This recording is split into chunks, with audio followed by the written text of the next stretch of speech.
Welcome to inspiring mains online classes. तो आज online lecture 28 start होने वाला है। लास्ट लेक्चर है आज की इस चैप्टर का, दैट इज ऑफ इलेक्ट्रोस्टैटिक्स। तो काफी इंटरेस्टिंग जर्नी रही हमारी इलेक्ट्रोस्टैटिक्स के दौरान, बड़ा भी हुआ है काफी, और चैप्टर है भी है ये, ठीक है। थोड़ा सा लेंथी चैप्टर है, इस कारण काफी दिन लग गए हमें इसे खत्म करने में, लेकिन बहुत अच्छा लगा कि आप लोगों ने बहुत साथ दिया। मैंने भी लेक्चर्स उसी के अकॉर्डिंगली डाले हैं कि आप आराम से एक लेक्चर को देखो, उसकी असाइनमेंट को सॉल्व करो, उसके डिफरेंट क्वेश्चंस ट्राई करो और फिर नेक्स्ट लेक्चर को देखो। तो ये फंक्शनैलिटी हमने रखी थी इस चैप्टर के दौरान। सो बहुत अच्छा रिस्पांस रहा आप लोगों का, बहुत आपके मैसेजेस आए, आपने बहुत डाउट्स पूछे और क्वेश्चन आंसर सेशंस हमने बहुत अच्छे लगाए। तो बहुत बढ़िया लगा जी ये सब कुछ करके। सो आज हम जो डिस्कस करने वाले हैं लास्ट टॉपिक 5 मार्क्स का डेरिवेशन होगा, ठीक है। 100% इन योर एग्जाम, बहुत इंपॉर्टेंट डेरिवेशन है और बहुत इंटरेस्टिंग फैक्ट्स और एक्स्ट्रा कुछ बातें मैं बताने वाला हूँ। तो लास्ट लेक्चर में हमने जो डिस्कस किया था वो किया था डाइलेक्ट्रिक के बारे में कि डाइलेक्ट्रिक क्या होता है।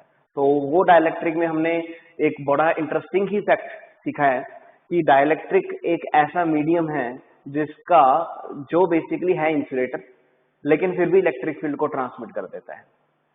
दूसरी बात हमने क्या सीखी कि इलेक्ट्रिक फील्ड ने क्या किया, इलेक्ट्रिक फील्ड के रिलेशन के अकॉर्डिंगली हमने कैपेसिटेंस को इंक्रीज करना स्टार्ट कर दिया। हमने देखा कि कैसे एक कैपेसिटर अपनी कैपेसिटेंस बढ़ा देता है जब उसके अंदर हम डाइलेक्ट्रिक मीडियम इंट्रोड्यूस करवाते हैं। सो आज इसी से ही हम कंटिन्यू रखेंगे। आज हम डाइलेक्ट्रिक मीडियम को ही एक कैपेसिटर में डालकर, कल हमने थ्योरेटिकल बात की थी, आज हम एक डेरिवेशन वाली बात करने वाले हैं। यही फैक्ट सीखने लगे हैं कि how can we prove that when a dielectric slab is introduced then its capacitance increased. तो ये डेरिवेशन हम आज स्टार्ट करने वाले हैं। तो let's start with the derivation. Capacitance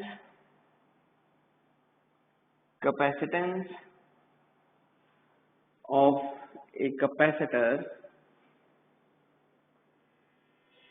when dielectric slab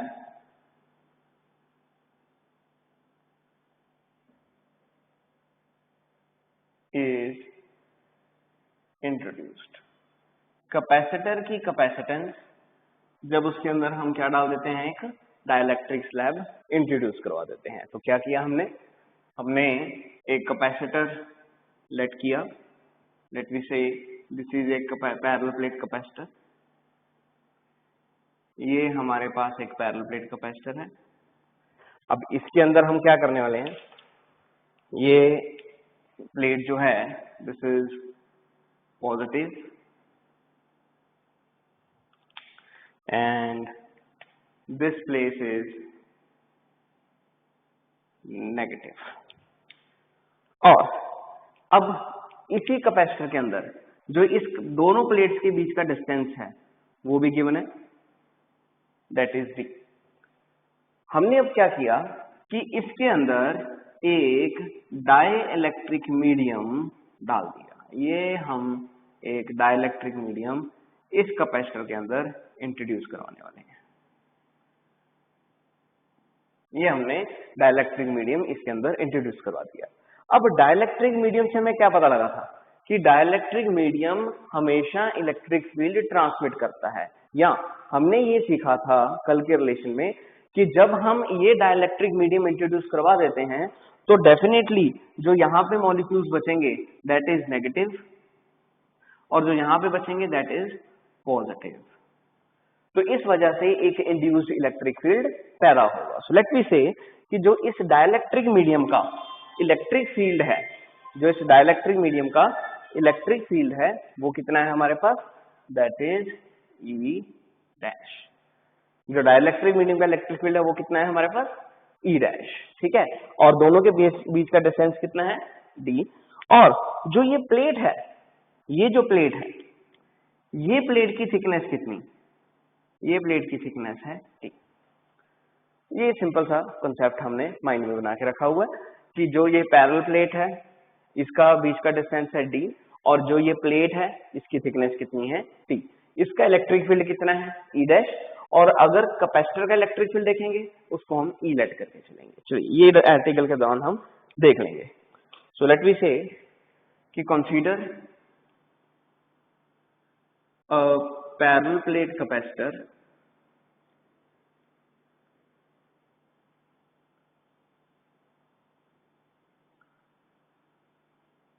in which dielectric slab is introduced whose thickness is T। ये बात हम डिस्कस कर चुके हैं। नाउ अब हमें क्या ऑब्जर्व करना है? अभी हम ये देख रहे हैं कि अगर मैं ये कैपेसिटर का बिना डाइलेक्ट्रिक मीडियम इंट्रोड्यूस किए हुए पोटेंशियल ऑब्जर्व करना चाहूं तो पोटेंशियल कितना है? मतलब क्या है? लेट मी से if V is the potential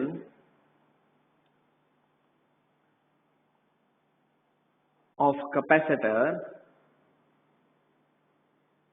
without dielectric।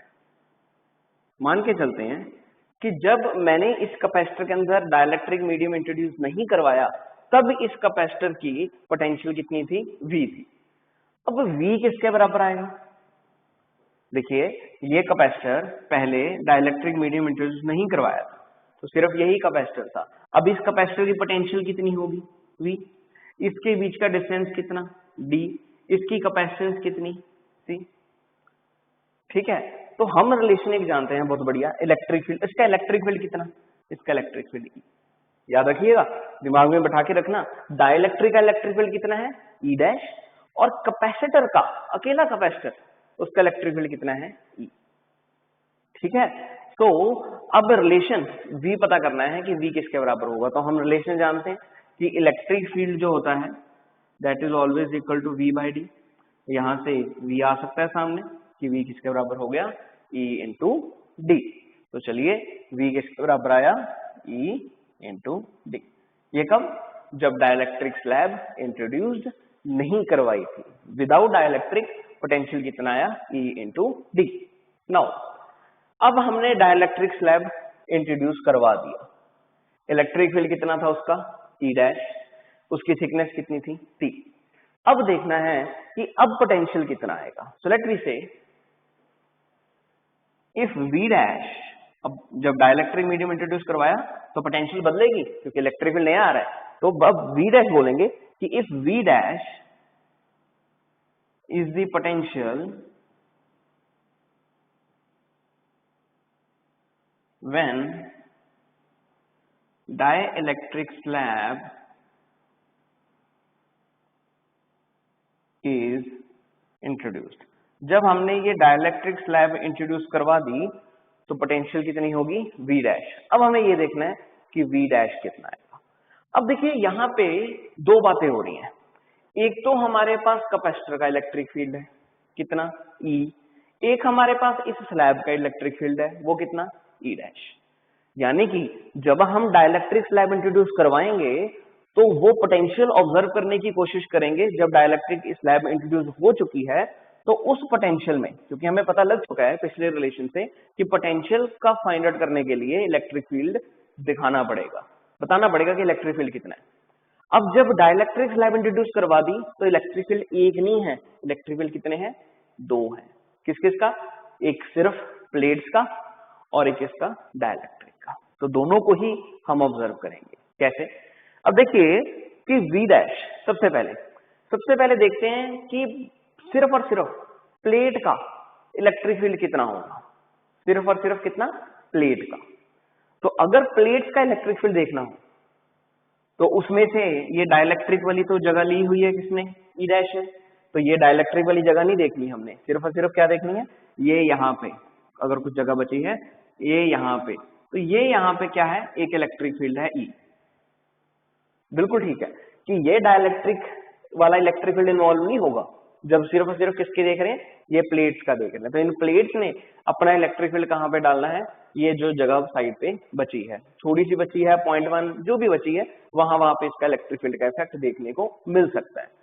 तो हम क्या करेंगे कि ये जगह जो है ये है कितनी? टोटल डिस्टेंस कितना था? D। उसमें से अगर T माइनस कर दें तो ये डिस्टेंस बचेगा हमारे पास। टोटल डिस्टेंस था D, उसमें से हमने क्या माइनस कर दिया? Thickness T। तो जो ये बचे हैं ये डिस्टेंसेस हैं। जो बचे हुए हैं। तो इसका मतलब क्या है कि जो सिर्फ और सिर्फ प्लेट्स की पोटेंशियल है या प्लेट्स का इलेक्ट्रिक फील्ड है वो कितना है, E, क्योंकि फॉर्मूला तो यही है ना, E into distance, E into distance कितना, D नहीं, कितना, D माइनस T, सिर्फ और सिर्फ किसका, प्लेट्स का। ये प्लेट्स हैं, इनका इलेक्ट्रिक फील्ड। अब बाकी क्या बचा हमारे पास इसके अंदर, पूरे कैपेसिटर के अंदर, ये वाला डाइलेक्ट्रिक ब्लू कलर का। तो इसके अंदर ये तो इलेक्ट्रिक फील्ड था जो बचा कुचा था, इसके अंदर और मेजोरिटी इलेक्ट्रिक फील्ड किसका है, डाइलेक्ट्रिक का, कितना, E डैश, और उसका डिस्टेंस कितना वो दिया हुआ है into thickness, that is T। तो ये आ गया इलेक्ट्रिक पोटेंशियल किसका, जब डाइलेक्ट्रिक स्लैब इंट्रोड्यूस करवाया, और ये पोटेंशियल जब डाइलेक्ट्रिक स्लैब इंट्रोड्यूस नहीं करवाया था। नाउ हमारा टारगेट क्या है, हमारा टारगेट है कि हमने कैपेसिटेंस फाइंड आउट करनी है। हम हैं कहां पे, हम पोटेंशियल तक पहुंच चुके हैं। अब कैपेसिटेंस फाइंड आउट करने के लिए क्या करेंगे, वी नो दैट कि चार्ज तो कांस्टेंट ही है। यहाँ पे इस केस में हम क्या लेट करके चलेंगे कि चार्ज क्या है, charge remains constant. Battery connected है, ऑब्वियसली बात है, चार्ज क्या रहेगा, हमेशा कांस्टेंट रहेगा। तो हम ये जानते हैं कि जब डाइलेक्ट्रिक स्लैब इंट्रोड्यूस नहीं करवाया था तो चार्ज कितना था, CV, that we say this is third relation, या वैसे लिख लेते हैं Q is equal to CV। जब डाइलेक्ट्रिक स्लैब इंट्रोड्यूस करवा दिया, ये था विदाउट स्लैब, जब इंट्रोड्यूस करवा दिया तो चार्ज कितना रहा, Q ही रहा। लेकिन क्या क्या चेंज हुई, कैपेसिटेंस चेंज होगी, कितनी, C डैश, पोटेंशियल चेंज होगी, कितनी, V डैश। लीजिए इन दोनों को क्या कर दीजिए, है किसका, दिस इज विद स्लैब, इन दोनों को आप डिवाइड करेंगे। जब आपने डिवाइड किया तो व्हाट यू ऑब्जर्व, आपके पास आंसर क्या आया, C dash over C equal to V over V dash. जो ढूंढनी थी कैपेसिटेंस वो ऊपर रखेंगे, बाकी सिस्टम अपने आप सॉर्ट हो जाएगा। चार्ज के साथ चार्ज कैंसिल, C डैश ऊपर गया, C नीचे आया, V ऊपर रहा, V डैश नीचे रहा। तो इन दोनों को डिवाइड करके हमारे पास ये रिलेशन बन गया। डायरेक्टली भी लिख सकते हो, इनडायरेक्टली भी लिख सकते हैं। So this is your third relation, जो मेजर रिलेशन आया इसको सॉल्व करने के बाद। Now, what we know about V, we know about V dash, what is C without dielectric, what is C dash with dielectric. So what we know, V and V dash we know, so what we will do, we put the value of first and second in relation number third.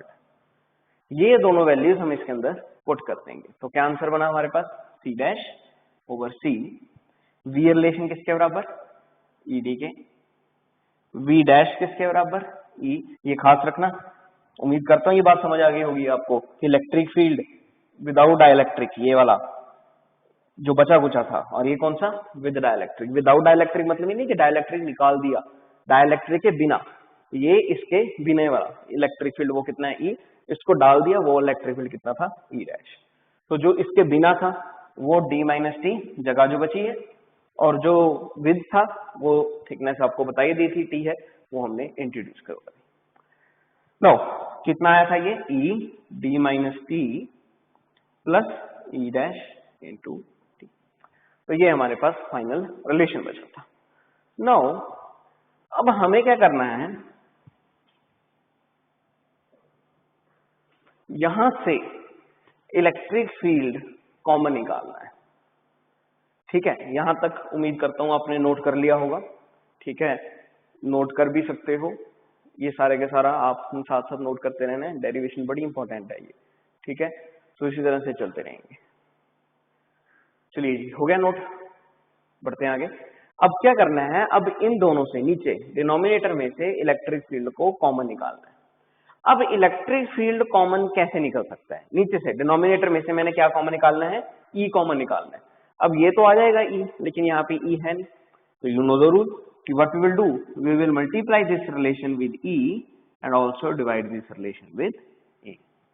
इसी रिलेशन को E के साथ हम multiply कर देंगे और E के साथ ही हम डिवाइड कर देंगे। तो आंसर क्या आया, C dash over C, E into D, denominator से E कॉमन निकाला, पीछे क्या बचा, D माइनस T, प्लस ये क्या बचा हमारे पास, E dash over E into T. ये हमारे पास रिलेशन बचा। तो यहां से फायदा क्या हुआ, ई के साथ ई क्या हो गया, कैंसिल। आ जाइए जी, अब आगे बढ़ते हैं। मोस्ट इंटरेस्टिंग स्टेप जिसमें बच्चे अक्सर मार खा जाते हैं, ध्यान से सुनना ये वाला कंसेप्ट मेरा। अब मैं इस रिलेशन को और सॉर्ट करना चाहता हूं। मेरा टारगेट क्या है, मेरा टारगेट है सी डैश, तो मैं वो एक तरफ रखूंगा, सी मैं दूसरी तरफ ले गया, तो सी डैश किसके बराबर आ गया, सी डी ओवर कितना बचा, डी माइनस टी प्लस। अब मैं चाहता हूं कि ई डैश ओवर ई को मैं किसी और तरीके से लिख सकता हूं कि नहीं, अब मैं ये देखना चाहता हूं। देखिए अब सबसे पहले तो ये सोचने वाली बात है कि ई डैश है क्या और ई है क्या। अब बड़ी सिंपल सी बात है, ई डैश कौन सा है, ये वो इलेक्ट्रिक फील्ड है जब मीडियम इंट्रोड्यूस करवाया था। ई क्या है, ये वो इलेक्ट्रिक फील्ड है जब मीडियम इंट्रोड्यूस नहीं हुआ था, यही है। अब दिमाग लगाइए कि इलेक्ट्रिक फील्ड का रिलेशन क्या होता है, इलेक्ट्रिक फील्ड का रिलेशन। तो इलेक्ट्रिक फील्ड का हमने रिलेशन एक चार्ज के लिए क्या सीखा था, K Q upon R square, K Q upon R square. E भी हमारे पास कितना होता है, K Q by R square. No doubt K की वैल्यू यहाँ पे कितनी, मीडियम, मीडियम में कितनी डालेंगे, 1/4 pi epsilon naught into epsilon R Q by R square. उम्मीद करता हूं आपको दिख रहा होगा ये। इसी तरह से इसका रिलेशन क्या लिखेंगे हम, 1/4 pi epsilon naught Q by R square. वहां पे सर एप्सिलॉन आर क्यों डाला, क्योंकि डेफिनेटली बात है इलेक्ट्रिक फील्ड की बात हो रही है, मीडियम इंट्रोड्यूस हुआ है तो मीडियम साथ में डालना पड़ेगा, एप्सिलॉन नॉट के साथ एप्सिलॉन आर लिखना पड़ेगा। तो हमने क्या किया, ये और ये रिलेशन कैंसिल, ये और ये रिलेशन कैंसिल। तो यहां से मेजर बात क्या सामने आई, यहां से मेजर बात ये सामने आई कि जब मीडियम इंट्रोड्यूस्ड होता है तो final relation E dash over E किसके बराबर होता है, 1/ER। अगर मैं आपसे अपनी बुकलेट का या अपने लेक्चर्स का फर्स्ट और सेकंड और थर्ड लेक्चर्स के बीच बीच में आपसे एक डिस्कशन करूं, तो शायद आपको याद हो कि मैंने आपको एप्सिलॉन आर के बारे में काफी नॉलेज बताई थी। मैंने आपको बताया था कि एप्सिलॉन आर क्या होता है, that is called relative permittivity in medium. ठीक है, अब एप्सिलॉन आर की फिक्स वैल्यू होती है, लेकिन एप्सिलॉन आर का एक और भी सिंबल है, मीडियम है, यानी कि बताने को क्या है, ये मीडियम है। एप्सिलॉन आर का एक और भी सिंबल है, दैट इज के। सो चाहे एप्सिलॉन आर लिख दो चाहे के लिख दो, कोई फर्क नहीं पड़ता। लेकिन यहाँ पे मैं चाहता था कि जहां पे भी मैंने इंट्रोड्यूस करवाया है मीडियम को, तो मैंने के साथ डाइलेक्ट्रिक को इंट्रोड्यूस करवाया है कि मीडियम कौन सा है, के है। तो इस कारण मैं यहाँ पे क्या यूज करूंगा, सिंबल के यूज करूंगा मीडियम के लिए।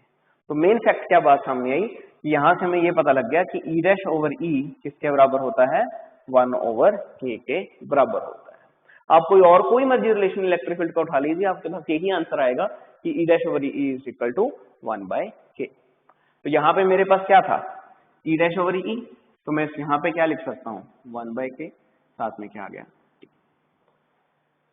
क्लियर है बच्चों। सो इस तरह से ई डैश ओवर ई को हम क्या लिख सकते हैं, इस दौरान 1/k के बराबर लिख सकते हैं। This is just a method, how can we write E dash over E as a 1/k। Now अब बात आ जाती है सी की वैल्यू। सी हमें पता है, this is the capacitance without medium, that is epsilon naught A upon D. So C dash किसके बराबर हो गया, epsilon naught A upon D into D over D minus T plus T by K. D के साथ D cancel, so final relation C dash is equal to epsilon naught A upon D minus T plus T by K. So this is the capacitance of a capacitor when dielectric slab is introduced। ठीक है, तो जब हम इसमें value put करेंगे, जितना ये medium ज्यादा होगा, जितना ये मीडियम ज्यादा होगा, आप देखेंगे इसको सॉल्व करने के बाद, अभी नहीं, सॉल्व करने के बाद यू विल ऑब्जर्व दैट उतनी ही कैपेसिटेंस भी इंक्रीज होगी। तो ये एक अलग रिलेशन आ गया, एक और रिलेशन आ गया जो हमें ये दस्तावेज बता रहा है, जो हमें ये सबूत दे रहा है कि मीडियम के इंट्रोड्यूस करवाने से कैपेसिटेंस भी इंक्रीज होती है। ठीक है जी, तो ये हमारे पास काफी इंपॉर्टेंट रिलेशन बन जाता है। 5 मार्क्स का ये रिलेशन है, द मोस्ट इंपॉर्टेंट डेरिवेशन। ठीक है, when dielectric slab is introduced. चलिए आगे, बच्चा यहाँ से एक मुझे क्वेश्चन और पूछा है। बच्चे ने पूछा कि सर चलिए, अब आपने मुझे डाइलेक्ट्रिक के बारे में काफी नॉलेज बता दी है, मुझे समझ आ गया कि डाइलेक्ट्रिक को इंट्रोड्यूस करवाने से कैसे जो है इसका डाइलेक्ट्रिक के मॉलिक्यूल्स का डायपोल मूवमेंट एग्जिस्ट होता है, कैसे इलेक्ट्रिक फील्ड आता है, कैसे किस तरह से कैपेसिटेंस बढ़ती है, ये सारी बातें मुझे क्लियर हो गई। अब मैं एक और आपको फैक्ट बताने वाला हूँ। बच्चा ये क्वेश्चन पूछता है कि सर अगर बाई चांस मैं इस डाइलेक्ट्रिक मीडियम की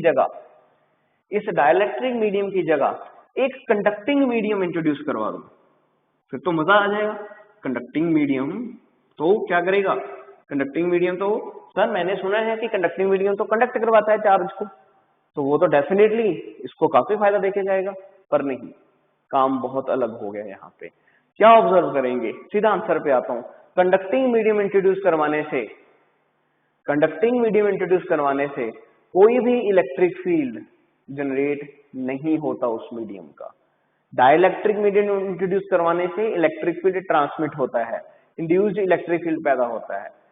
कंडक्टिंग मीडियम इंट्रोड्यूस करवाने से भी इंड्यूस्ड इलेक्ट्रिक फील्ड पैदा होता है, बिल्कुल होता है। लेकिन फैक्ट क्या है, अब कंडक्टिंग मीडियम जैसे ही मैं इंट्रोड्यूस करवाता हूं दो प्लेट्स के बीच में, पहले मैं डाइलेक्ट्रिक स्टोरी एक बार रिपीट करता हूं। डाइलेक्ट्रिक में हमने क्या सीखा था कि ये हमारे पास पॉजिटिव प्लेट्स हैं, ये हमारे पास नेगेटिव प्लेट्स हैं।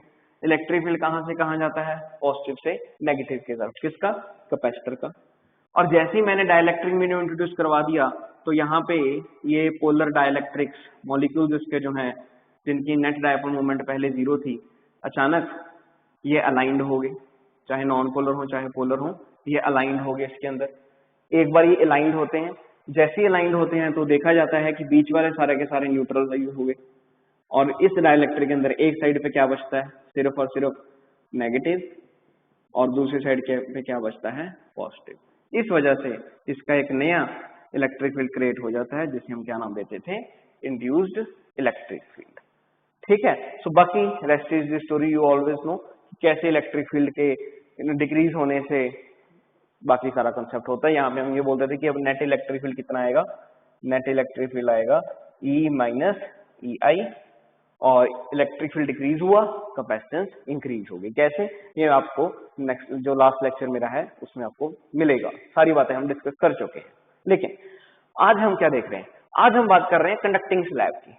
अब जैसी इस कैपेसिटर के, यही सेम कॉन्सेप्ट था, सब कुछ सेम, यही प्लेट, सब कुछ यही, सिर्फ क्या फर्क डाला? मैंने इसके अंदर एक कंडक्टिंग स्लैब इंट्रोड्यूस करवा दी, कॉपर की स्लैब एक इंट्रोड्यूस करवा दी, कंडक्टिंग स्लैब। अब कंडक्टिंग स्लैब इंट्रोड्यूस करवाने से क्या हुआ?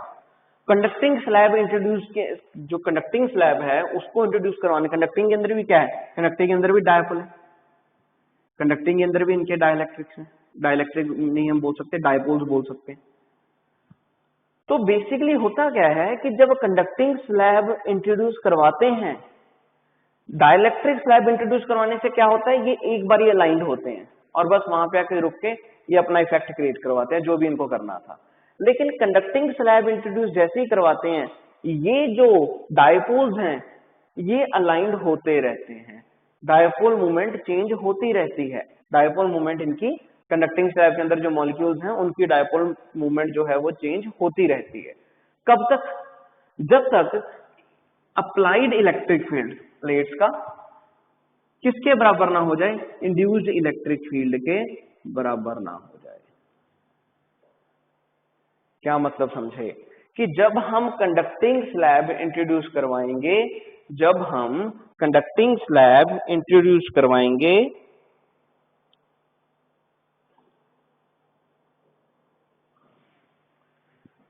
जब हम कंडक्टिंग स्लैब इंट्रोड्यूस करवाएंगे तो अलाइनमेंट जो है डायपोल्स की वो चलती रहेगी।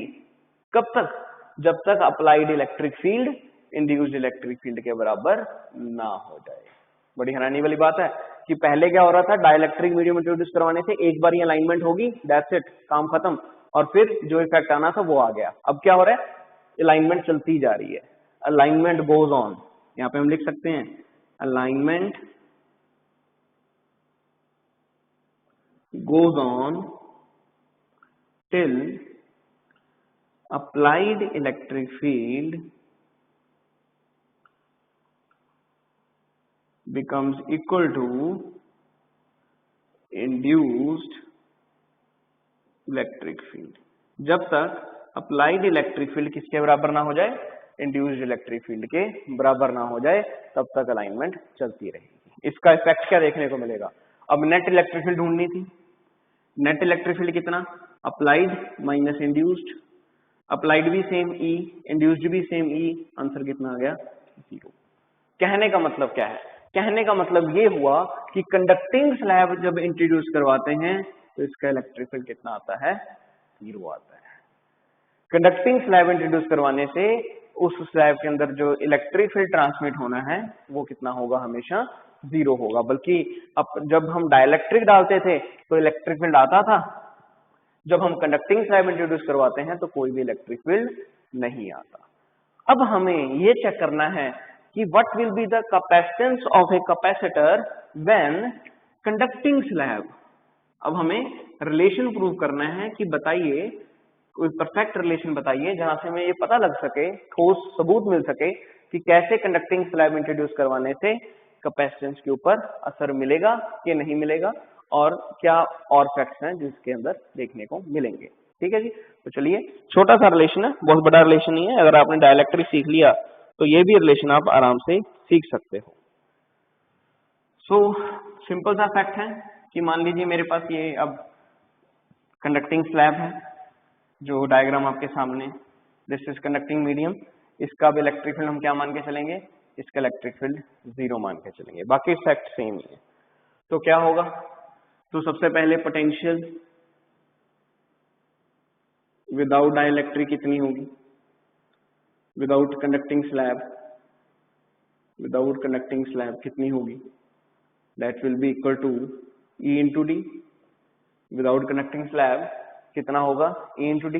ओके, जब स्लैब इंट्रोड्यूस करवा दी, when conducting slab is introduced, तो आंसर कितना आएगा, तो हम बोलेंगे पहले रिलेशन वही वाला पुराने वाला, V dash E D minus T plus E dash into T. हाँ, ये ध्यान रखना है, प्लस E डैश कितना है अब 0, T भी क्या हो गया 0। ठीक, तो रिलेशन क्या बना, V is equal to E D minus T, क्योंकि उसका कोई भी इलेक्ट्रिक फील्ड नहीं था। रिलेशन हम पुराना वही कि C डैश ओवर C किसके बराबर होता है, V ओवर V डैश के। तो C dash over C equal to V कितना, E डी के, V डैश कितना, E डी माइनस टी के, E के साथ E cancel, C dash is equal to C D over D minus T, C dash कितना epsilon naught A upon D into D over D minus T. तो final answer capacitance का कितना आया, epsilon naught A over D minus T. और this is A capacitance when conducting slab is introduced. तो no doubt conducting slab introduce करवाने से भी capacitance increase हो रही है, लेकिन फर्क क्या बताया मैंने आपको कि डाइलेक्ट्रिक इंट्रोड्यूस करवाते हैं तो ज्यादा इंक्रीज होती है, कंडक्टिंग में उतनी इंक्रीज नहीं हो पाती। दूसरा फैक्ट क्या है कि डाइलेक्ट्रिक मीडियम में इंट्रोड्यूस करवाने से इलेक्ट्रिक फील्ड अपना खुद का आता है, कंडक्टिंग स्लैब में इलेक्ट्रिक फील्ड खुद का 0 होता है। ठीक है जी, तो ये दोनों फैक्ट्स हैं जो आपको बिल्कुल क्लियर कट होने चाहिए कि what is the difference when the dielectric medium is introduced and what is the difference when conducting slab is introduced. Next बच्चे, छोटी छोटी बातें हैं जो आपको पता होनी चाहिए। जैसे एक हमारे पास डेफिनेशन आ जाती है पोलराइजेशन कि व्हाट इज पोलराइजेशन। अगर कभी पूछा जाए या मैं अगर वर्ड बोल दूं कि बेटा यहाँ पे पोलराइजेशन हो रही है, तो पोलराइजेशन का मतलब क्या है। पोलराइजेशन का मतलब है जो डाइलेक्ट्रिक के अंदर वो डायपोल्स थे ना जो अलाइंड हो रहे थे बार बार, तो वो अलाइनमेंट का होना, उन डायपोल मोमेंट्स की अलाइनमेंट का होना किसी इलेक्ट्रिक फील्ड के अंदर, उस कॉन्सेप्ट को हम पोलराइजेशन बोलते हैं। तो अगर डेफिनेशन हमें कोड करनी हो तो हम डेफिनेशन क्या कोड करेंगे, the alignment of electric dipole moments in applied electric field is called polarization। ठीक है जी, इलेक्ट्रिक डायपोल मोमेंट्स की अलाइनमेंट का होना किसी इलेक्ट्रिक फील्ड के अंदर, किसी अप्लाइड इलेक्ट्रिक फील्ड के अंदर, उसे हम क्या नाम देते हैं? उसे हम पोलराइजेशन का नाम देते हैं। क्लियर है बच्चा? ठीक है जी, in direction of applied electric field, in direction of applied electric field. इसकी जो डायरेक्शन होती है पोलराइजेशन की या अलाइनमेंट की जो डायरेक्शन होती है वो हमेशा जो अप्लाइड इलेक्ट्रिक फील्ड है उसी की डायरेक्शन में ये पोलराइजेशन जो है वो कंप्लीट होती है। क्लियर? ठीक है जी। सो नेक्स्ट कॉन्सेप्ट हमारे पास क्या है? नेक्स्ट कॉन्सेप्ट हमारे पास है कॉमन पोटेंशियल का। Next is common potential. अब कॉमन पोटेंशियल की हमें क्या जरूरत पड़ी है? देखिए, मान लीजिए हमारे पास एक कैपेसिटर है, ये मेरे पास एक कैपेसिटर है। अब इसके पास दो वैल्यूज है, एक तो इसका कैपेसिटेंस है C1, एक इसके पास पोटेंशियल है दैट इज V1। इसी तरह का मेरे पास एक और कैपेसिटर है, इसकी भी कैपेसिटेंस है C2, इसकी भी पोटेंशियल है कितनी? V2। अब हमने क्या किया? हमने इन दोनों कैपेसिटर्स को पैरेलल में ज्वाइन कर दिया। हमने इन दोनों को, इसकी पोटेंशियल डिफरेंट थी, इसकी पोटेंशियल डिफरेंट थी, लेकिन अब क्या हुआ? अब दोनों को पैरेलल में ज्वाइन कर दिया।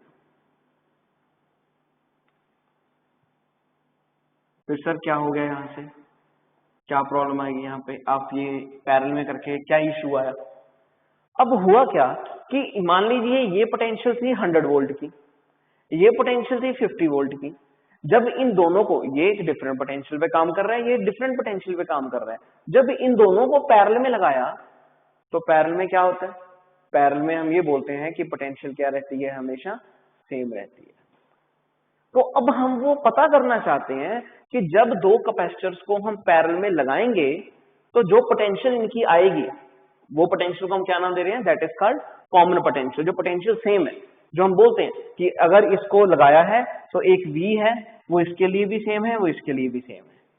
ठीक है, अलग अलग तो पोटेंशियल आ रही थी इसकी, V1 अलग अलग पोटेंशियल है V2, लेकिन पैरेलल में लगाते हैं तो ये नहीं बोल सकते कि इसका V1 इसका V2 प्लस कर दो, नो।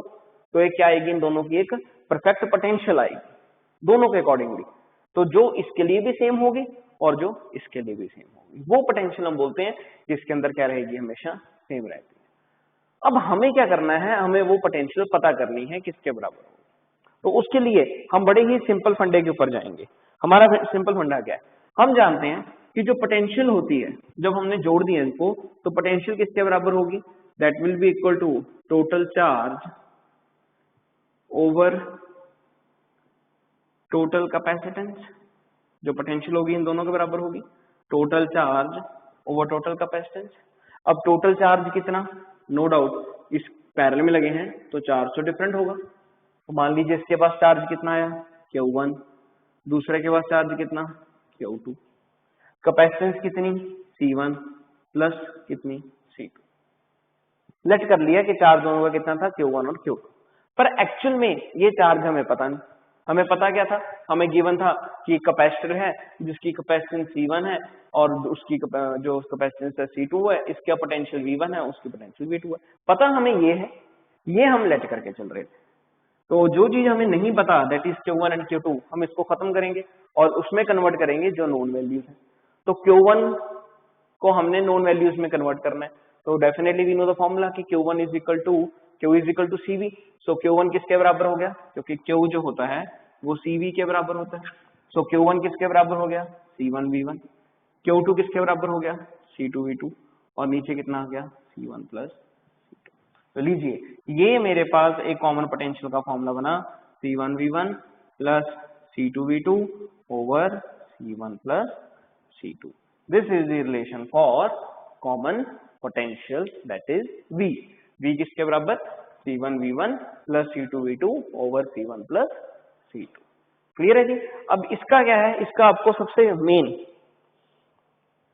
अच्छा अगर बाई चांस यहाँ पे एक छोटा सा नोट और, अगर बाई चांस, अक्सर ये क्वेश्चंस बहुत आते हैं, कैपेसिटेंस C2 बोल दिया जाए कि अनचार्ज है, अगर बोल दें कि ये वाला कैपेसिटर C2 ये अनचार्ज है, तो आपको क्या करना है, तो आपको डेफिनेटली पोटेंशियल V2 जो है वो क्या डालनी है, 0 डालनी है। अगर C2 अनचार्ज हुआ तो V2 क्या होगा, 0। Similarly for C1 case also, if C1 is uncharge then V1 is also 0। चलिए अब इसके रिलेटेड हम एक न्यूमेरिकल डिस्कस करते हैं।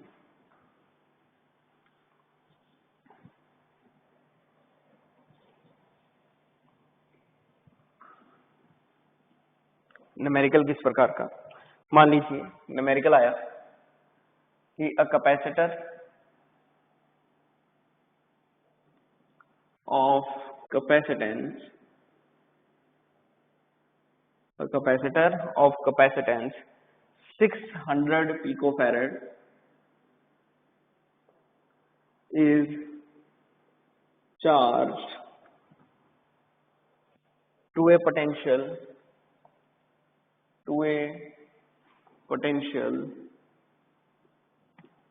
100 volt is connected to another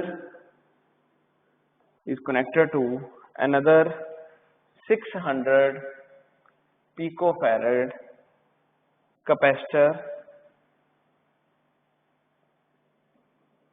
but uncharged. So find common potential. हमें क्या पता करना है, कॉमन पोटेंशियल पता करनी है। अब कॉमन पोटेंशियल का फॉर्मूला क्या है, कॉमन पोटेंशियल का फॉर्मूला है जो अभी हमने सीखा था कि V equal to C1V1 plus C2V2 over C1 plus C2। C1 कितना, 600 पिको फैरेड, V1 कितना 100 वोल्ट प्लस C2 कितना 600 पिको फैरेड इंटू V2 कितना, तो क्या बोला गया 600 pico farad capacitor but uncharged. तो अगर ये अनचार्ज है दैट मीन्स यहाँ पे हम वैल्यू क्या पुट करेंगे 0, नीचे क्या आ जाएगा 600 प्लस 600। क्लियर है बच्चा। सो नीचे और ऊपर यूनिट सेम है तो डेफिनेटली पिको जो है वो कैंसिल हो जाएगा, यूनिट्स की टेंशन ही हमें। तो ये हमारे पास कितना आ जाएगा 6 इंटू 10⁴ प्लस 6 इंटू 10⁻² ओवर 1200। ठीक है जी, तो ये वाला 0 के साथ मल्टीप्लाई होकर खत्म हो गया, तो इसको हमने सॉल्व कर लेना है। Final answer we will find it out. जब आप इसको सॉल्व करोगे तो आपके पास आंसर कितना आएगा, that will be equal to 50 volt. तो देखा आपने कि दो कैपेसिटर्स हैं, लगाए पैरेलल में हैं, लेकिन कॉमन पोटेंशियल कितना आएगा 50 वोल्ट का आएगा। नो डाउट दूसरा कैपेसिटर चार्ज हो जाएगा एक के साथ लग के, लेकिन उसकी पोटेंशियल इनिशियल में हम काउंट नहीं करेंगे, वो हम 0 काउंट करेंगे। बाद में उसकी कॉमन पोटेंशियल कितनी आ जाएगी, डिवाइड हो जाएगी। यानी कि हम यही बोल सकते हैं कि 100 उसने क्या किया, अपने दूसरे को भी उतनी पोटेंशियल दी जितनी उसके पास थी, 100 थी, 50 उसने उसको दे दी, दूसरे को जो अनचार्ज था 50 उसने अपने आप रख ली। टोटल कॉमन पोटेंशियल कितनी आई 50 आई। तो इस तरह से हम कॉमन पोटेंशियल को फाइंड आउट कर सकते हैं। तो लीजिए बच्चों, इसके साथ हमारा ये कंसेप्ट कैपेसिटर्स का कंप्लीट होता है। ठीक है, तो इसको आपने बहुत अच्छे तरह से तैयार रखना है, ready for the another theory test, ready for some objective test also. तो इसको बिल्कुल पैक करके, बड़ा इंपॉर्टेंट यूनिट है, जेडब्ल्यू मेंस, नीट, बोर्ड्स सभी के लिए ये मेजॉरिटी ऑफ क्वेश्चंस इसमें से आने वाले हैं। तो तैयार रहिए। ठीक है, फर्स्ट चैप्टर है, बड़ा अच्छा तैयार हो। नेक्स्ट चैप्टर बड़ा आसान है, करंट इलेक्ट्रिसिटी, बड़ा ही सिंपल सा चैप्टर है। आपने ऑलरेडी 10th क्लास में इसके बारे में पढ़ा हुआ है, तो बहुत इजी लगेगा। जैसे इलेक्ट्रोस्टैटिक्स को किया है हमने इजी तरीके से, ऐसी करंट को भी हम डिस्कस करेंगे बड़े फैक्ट्स के साथ, सम न्यू एक्सपेरिमेंट्स के साथ और कुछ एनिमेशंस के साथ। तो मिलती है जी नेक्स्ट न्यू चैप्टर में, दैट इज करंट इलेक्ट्रिसिटी।